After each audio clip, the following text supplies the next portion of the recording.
La prochaine étape va consister à retirer la base verte du pissenlit pour garder juste les pétales, pour aller chercher le petit goût sucré dans notre vin et éviter qu'il y ait trop d'amertume si on garde la base. Et finalement, ici j'ai un 16 tasses de pissenlit, ici j'ai un 8 tasses de pissenlit et un autre 8 tasses de pissenlit. Donc je vais être bon pour faire un mélange d'environ 18 litres. Donc on va faire bouillir de l'eau dans des chaudrons, puis on va incorporer les fleurs de pissenlit à la suite.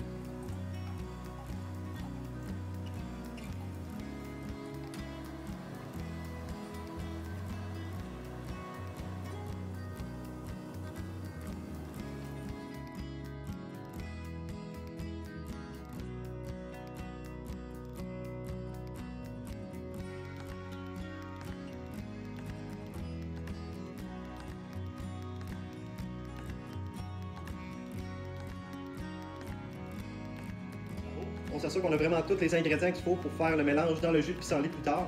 Donc moi ici, je vais utiliser des raisins secs, du sucre biologique que j'ai pris, du miel biologique. On a besoin de gingembre aussi pour rajouter du goût. On a besoin aussi de rajouter des fruits, donc 4 à 5 citrons ou 6 à 8 oranges. Donc on essaie de couper en petites tranches. La peau, on peut la mettre au compost et l'étendre dans le jardin.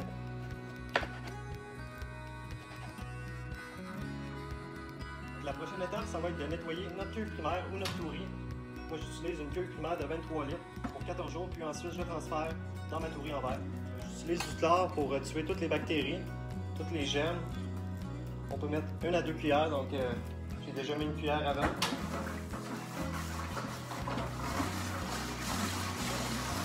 On ajoute de l'eau. On s'assure de bien frotter partout. Donc le chlore permet vraiment de tuer toutes les bactéries, les germes, les anciennes levures. On s'assure que ça soit bien propre.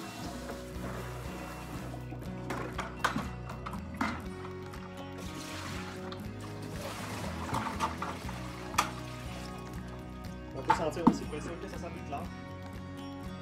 Donc ça sent plus de chlore. Ensuite, moi j'utilise du sulfite comme désinfectant. Donc ça, le sulfite, on n'est pas obligé de le passer à l'eau. On peut tout simplement virer la chaudière de bord puis attendre que ça sèche. On est rendu ici au filtrage de notre jus de pissenlit. On va prendre un tamis. On va venir chercher les pissenlits. Puis ce qu'on veut, c'est vraiment récupérer le jus. Donc on va presser les pissenlits pour vraiment juste garder le jus. On fait ça pour nos 2 chaudières. Et on passe à l'étape suivante ensuite. Pour vraiment juste garder le jus, on peut utiliser notre grosse tourie, notre cuve première, prendre un gros tamis. Puis pour ce qui reste de pissenlit, on a juste à le verser dans notre cuve.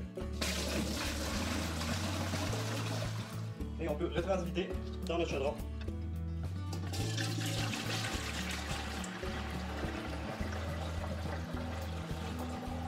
On peut refaire ça 3-4 fois pour être sûr qu'on a vraiment tout filtré les fleurs de pissenlit pour juste garder le jus.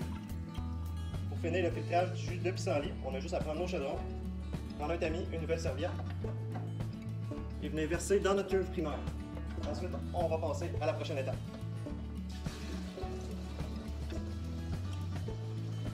Donc moi dans ma cuve, j'ai environ 18 litres d'eau et notre jus. Pour la prochaine étape, on est rendu à rajouter les sucres dans notre jus de pissenlit pour faire élever la densité de notre jus. Avant de rajouter les levures, ce qu'on cherche à atteindre, c'est une densité de soit 1070 à 1090 pour ensuite rajouter les levures qui vont bien agir dans cette densité-là. Donc on peut commencer. On commence à rajouter les fruits.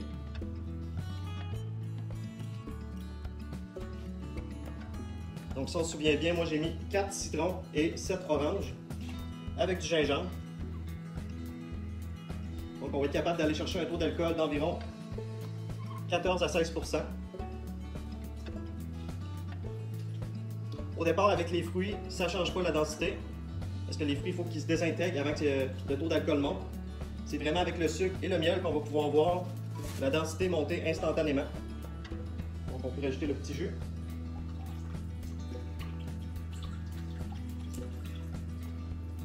Et ensuite, on peut rajouter notre sucre. Moi, j'ai pris du sucre en canne biologique. Ça va être la première fois que j'essaie avec des produits biologiques. On va voir ce que ça donne.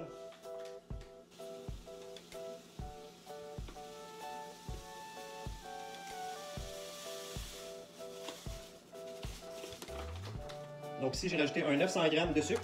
On va rajouter du miel aussi. On peut mettre 250 ml. C'est approximatif. L'important, c'est vraiment d'avoir notre densité avant de mettre les levures. Et puis, on peut rajouter du sucre.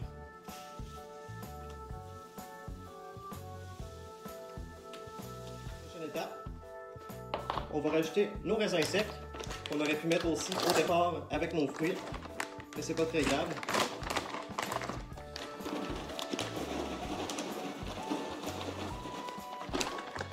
Ensuite, on va rajouter nos copeaux de chêne.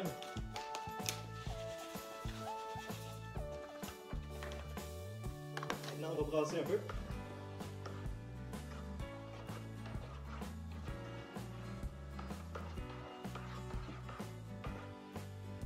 Et puis, ça va être le temps de rajouter la bentonite, qu'on peut facilement trouver dans des boutiques de vin.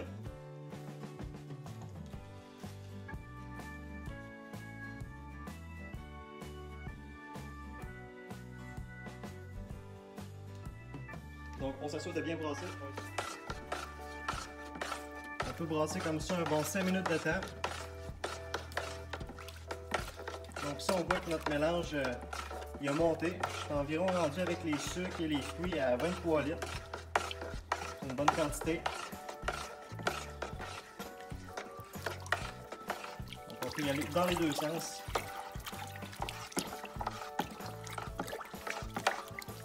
Donc maintenant qu'on a bien mélangé les ingrédients, on va plonger notre densimètre pour voir si la densité n'aurait pas monté pendant notre brassage.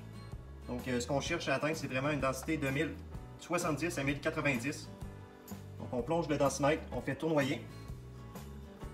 Et comme on peut voir, on a une densité d'approximativement 1090. C'est la densité qu'on recherchait dans notre vin, donc on est prêt à poursuivre avec les levures. Les levures, on a juste à saupoudrer sur le dessus et laisser agir ensuite. Pas besoin de le brasser, ça va agir tout seul. Et voilà, donc le gros du travail est accompli. On laisse agir les levures, on laisse reposer la cuve pour une période de 14 jours. On évite de lever le couvercle, on place la cuve dans une température pièce entre 22 et 25 degrés. Puis dans 14 jours, on va se retrouver pour le processus de dégazage et de clarification de notre vin. On va aussi voir comment on va transférer notre liquide dans la tourie.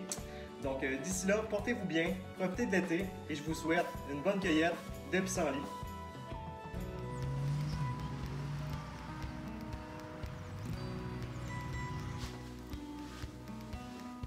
On est rendu à la 16e journée aujourd'hui de notre préparation de vin de pissenlit maison. Aujourd'hui, ce qu'on va voir, c'est le processus de dégazage et de clarification de notre vin. Donc, on va enlever tous les fruits qu'on a mis à l'intérieur de notre cuve lors du mélange. On va aussi filtrer notre liquide pour éviter qu'il y ait le plus de dépôts possible à l'intérieur de notre tourie. C'est pas ça qu'on souhaite. Donc, on va vraiment filtrer le plus possible notre liquide avant de le transférer dans notre tourie pour attendre encore un autre 14 jours. Donc, voici à quoi peut ressembler notre mélange après 16 jours. On peut voir qu'il n'y a pas vraiment eu de changement. Il n'y a pas aussi non plus de développement de champignons ou de bactéries, tout est normal. Donc on peut filtrer. Pour commencer, on va enlever les fruits de notre mélange. Donc on peut prendre un tamis puis aller plonger, aller chercher vraiment tous nos fruits. On peut laisser égoutter un petit peu aussi pour s'assurer de garder tout le mélange. Voici à quoi ressemble notre mélange. Un coup qu'on a enlevé tous nos fruits, on peut prendre notre densimètre et aller mesurer la densité plus facilement. Donc on plonge le densimètre, on fait tournoyer. Une façon bien simple de filtrer notre liquide, c'est d'utiliser un auto-siphon, un tube flexible. On va venir siphonner ce qu'il y a dans notre première cuve pour le transférer dans notre deuxième cuve. On va éviter de mettre l'auto-siphon dans le fond de notre première cuve pour ne pas aller chercher tous les résidus qui restent dans notre première cuve. Donc on vient siphonner notre liquide.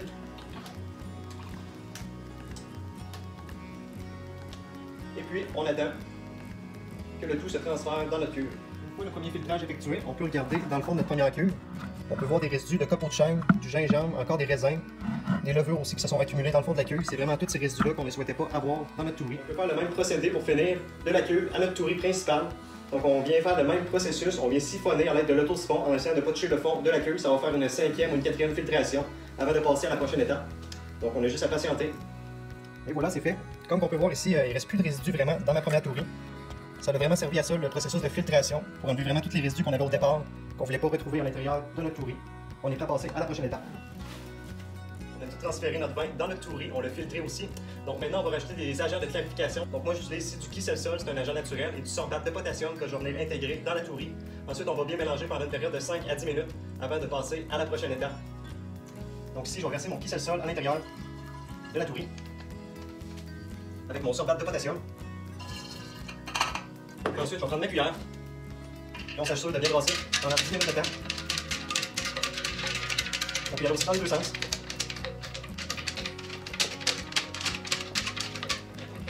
C'est aussi simple que ça.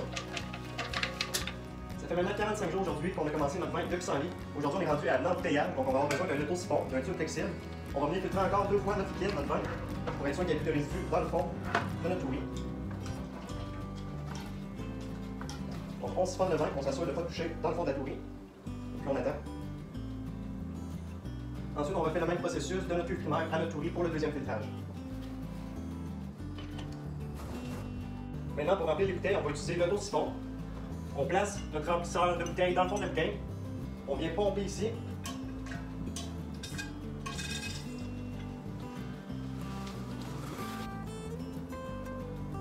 On essaye aussi de garder un petit peu d'espace pour mettre le bouchon.